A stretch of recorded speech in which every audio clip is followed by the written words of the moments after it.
This is the all-new icar Super v23S. The first time I saw this guy, I thought it looked absolutely stunning. It's all new, it's super, and it's the S version. So compared to the previous VR3, what upgrades does this car actually have? Let's talk about them one by one.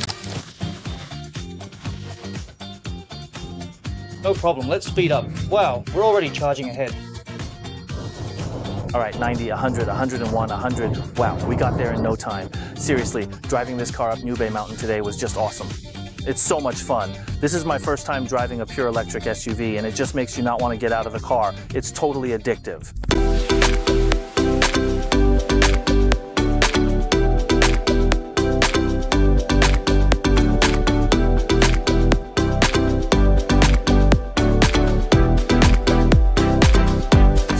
With this all-new Super VR3S, there have actually been comprehensive upgrades and changes in terms of exterior, interior features, and even performance. The one next to me is the 501 Peak Performance Edition, which is also the top spec model of the new V23. So what exactly sets this car apart from the standard V23? Let's take a closer look. First, in terms of appearance, the most obvious thing is that there are as many as 6 S badges all over the car, which really highlights its sporty character. Plus, there are some details, like the front grille, which now features red accents.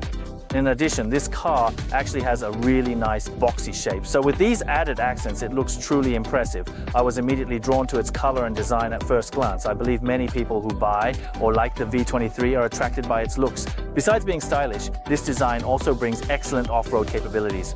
For example, this car uses a 4-wheel at the corners layout, which makes it feel extremely agile to drive. Of course, we'll talk more about its driving dynamics later. You can see that its approach angle is 43 degrees and its departure angle is 41 degrees. These specs are already outstanding in the current passenger car market. At the same time, its minimum ground clearance is 210 millimeters when unloaded, and its maximum wading depth is 600 millimeters. For a vehicle like this, these numbers are really impressive.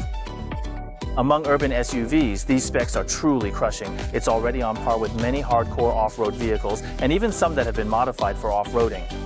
The specs are comparable, and this is also a major difference that sets the V23 apart from other boxy models or other pure electric SUVs in the same price range. The 2025 V23 was previously criticized by many for having an interior that was a bit too minimalist, especially since it didn't even have an instrument panel, just a big empty black space in front of the driver. But with this brand new V23S, it now comes equipped with an 8.8-inch digital instrument cluster, which essentially frees up the 15.4-inch central control screen. Because previously, you always had to reserve part of the screen to display driving information. But now that this has been freed up, the entire screen system operates more smoothly, and the whole interface has been upgraded. We'll also show a comparison between the brand new V23S and the 2025 model, specifically the smoothness of the central control screen's operation, so you can experience the difference for yourself.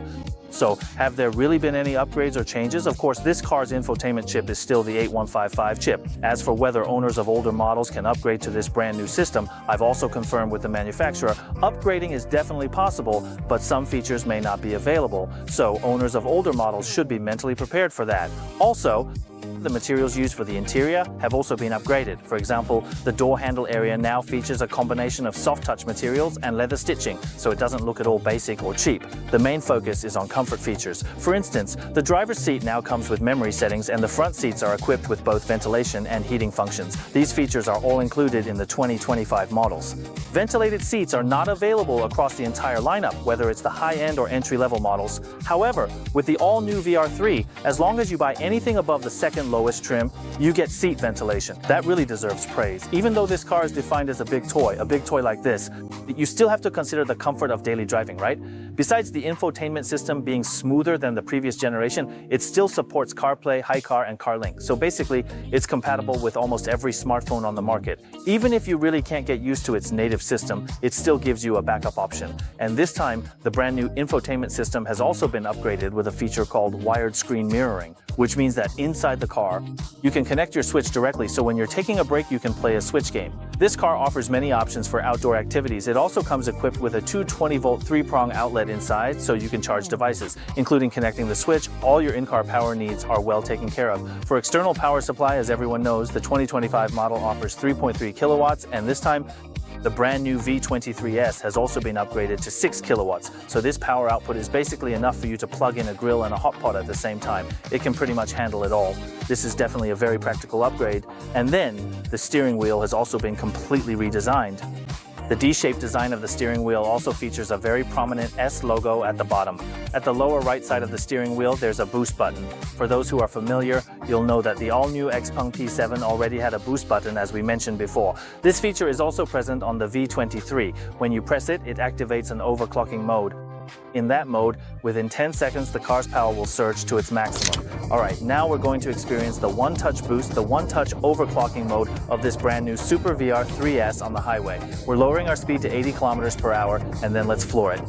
From 80 to 120 kilometers per hour, let's try the acceleration again. We'll press this chicken blood button at the lower right corner.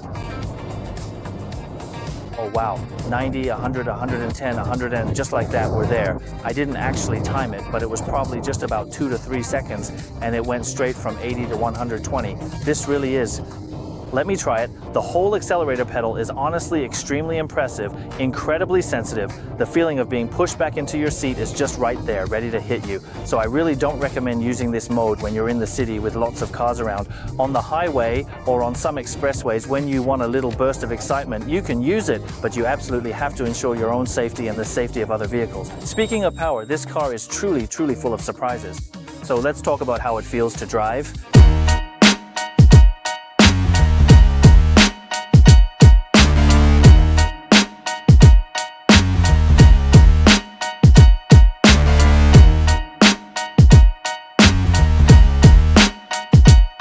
If the upgrades to the exterior and features are just the icing on the cake, then the performance improvements can be described as a complete transformation for this brand new Super V23S. Driving it feels totally different from the previous model. Let's start with its power specs. With the same four-wheel drive, its combined output reaches 335 kilowatts, which is 455 horsepower. For reference, the Red Team's v23 two-wheel drive version only has a combined output of 155 kilowatts. Wow, that's a direct increase of 180 kilowatts. What does that mean? Just the rear motor on this car alone reaches 185 kilowatts, while the total output of the previous V23's all-wheel drive was only 155 kilowatts. So that's a clear difference in the numbers. This allows the all-new Super VR3 to achieve 0 to 100 kilometers per hour in just 4.5 seconds. Plus, this is a compact car in the 4.2 meter class. With over 400 horsepower, the power boost really makes driving this car feel incredibly exhilarating. Although in terms of power, it offers several modes like Eco, Standard, and Sport. There are quite a few options, including even an off-road mode.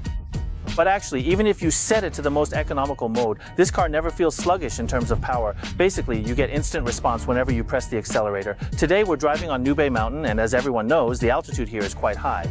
But there's no need to worry, because since it's an electric car, changes in altitude don't affect the power experience at all. And on these mountain roads, the car's power really feels fantastic and more than sufficient. So when you're driving, there's absolutely no sense of lag. Whenever you want power, just press a little and the car responds immediately. Plus, because this car is designed with wheels at all four corners, it's extremely agile on mountain roads. Basically, the steering is very precise. What you input is exactly what you get, and there's absolutely no understeer with this car. This was a pleasant surprise for me in terms of driving. At the same time, regarding the suspension, the official statement is that this brand new Super VR3 has also been upgraded compared to previous models. Although it still uses a front McPherson and rear 5-link suspension setup, the whole suspension system is noticeably tighter than the old model. When I drove the V23 from the Red Team before, there were actually no issues with how it drove, except that I felt the suspension didn't provide enough support. When making sudden lane changes, overtaking or braking, you could feel that the car's pitch and roll control weren't particularly good. Passengers sitting in the back would even say they felt a bit carsick, but with this brand new Super V23, the suspension performance is completely different. Today I actually tried a lot of hard braking and sudden lane changes, and the suspension on this car is really resilient. Even our cameraman said, yeah, this car really is impressive. You don't get car sick sitting in it anymore. When we use the old V23 as our work vehicle, it would make you feel a bit car sick, but now that's really not the case. You can really tell that a lot of effort has gone into tuning the chassis of this all-new Super V23. Look, as I give a little steering input in this corner, the front end just dives into the turn so easily. Then, when you tap the accelerator, the power delivery is incredibly smooth. Basically, you get exactly as much as you ask for. And right now, we're still in the standard driving mode. If you switch it to sport mode, the accelerator becomes even more responsive. On mountain roads, well, if it weren't for the fact that these are public roads and you still have to drive safely, if you were on a racetrack, honestly, this car would really be at hot hatch level. Don't be fooled by the fact that it's a a boxy SUV, but in terms of overall performance, this car really isn't inferior to some hot hatch models. In fact, the manufacturer even took this brand new Super V23S to Zhejiang circuit to do lap times. Looking at the lap times, its performance is also very impressive. It's ahead of many performance SUVs. So this car is truly an ultimate full-blooded performance version of the V23S. Taking this car up Nubei Mountain today was just awesome. It was so much fun. This was my first time driving a pure electric SUV, and it gave me such a rush that I didn't want to get out of the car. So if, in the future, your local dealership gets a test drive unit of this car, you absolutely have to find a good spot and ask them to let you test drive it. You'll really feel the thrill of this car's power. It's just incredible. This should also be one of the best options you can get in the 150,000 yuan range. When it comes to performance, handling, and driving fun, it's almost impossible to find a rival for this boxy, pure electric SUV, or to put it another way, even if you set aside the boxy design, among pure electric SUVs in the 150,000 yuan range, this car ranks at the top for driving enjoyment. I can't say it's number one. Advertising laws limit my wording, but you really should experience it for yourself. Honestly, a 4.2 meter long boxy pure electric SUV equipped with over 400 horsepower, dual motors, and all-wheel drive, don't you think that's a bit over the top?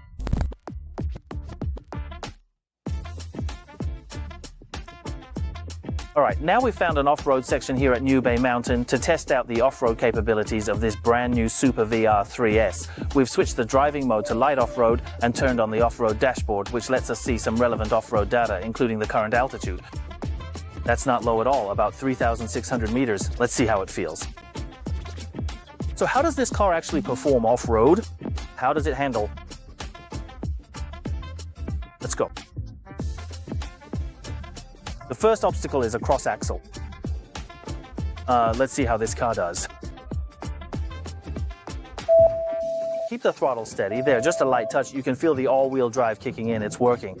No problem, it's still pretty easy. But I should mention, this car has actually been fitted with AT tires. The stock tires would have struggled a bit on today's muddy roads. Now Mr. is entering the second pothole.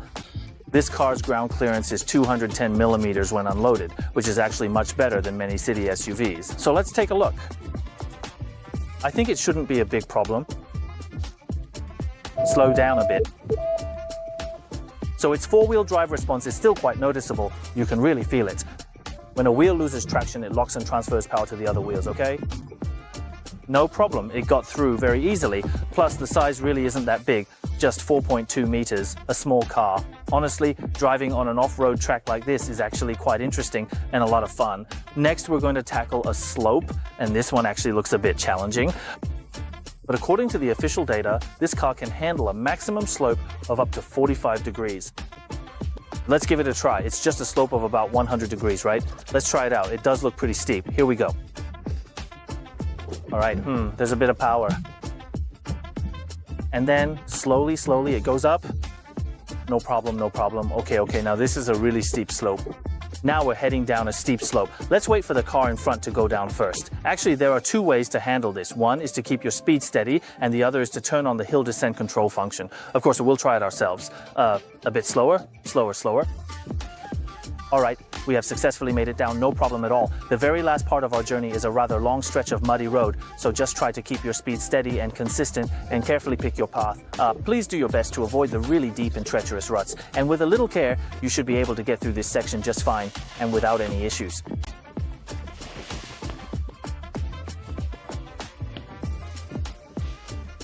This is really interesting. Okay, the very last one here is a slope. We can certainly go at a bit of an angle. Right now, the current angle is approximately 12 to 16 degrees at its absolute highest point, and it's really no problem at all. All right, that was easy, really easy. So the last part is a muddy stretch, and for this one, you need to pick up a bit of speed to get through, since it did just rain a couple of days ago. All right, here we go. Let's go.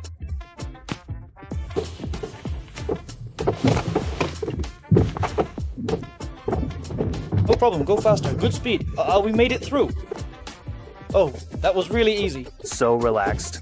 All right, it took us about 4 minutes to get through this off-road section. Doing off-roading at an altitude of 3,600 meters is really something special, and of course, this car is super reliable too.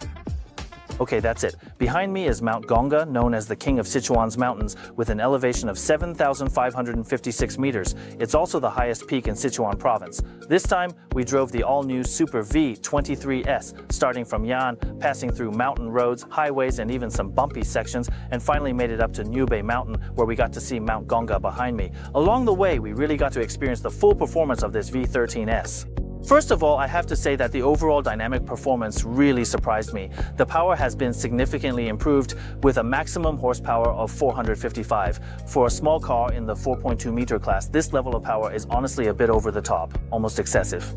And then, in such a fiercely competitive market, the icar team was still able to create such a fun and distinctive little car. They really deserve some praise for that. Of course, it's not just the performance that's been improved. You can see the quality of the materials and craftsmanship inside the car, the entire infotainment system, and even the comfort features that were previously criticized. All of these have been noticeably upgraded in this brand new Super V13S. So it's not just it's a big toy that gives you a ton of emotional value, but it can also take care of your daily commute. So this time, I really think the icar team put a lot of heart into it. So if you're looking to buy a car in the 100,000 to 150,000 yuan range that can both provide you with emotional value and meet your daily driving needs, well, if you want a big toy like this to please yourself, then this brand new Super V23S is really worth your consideration.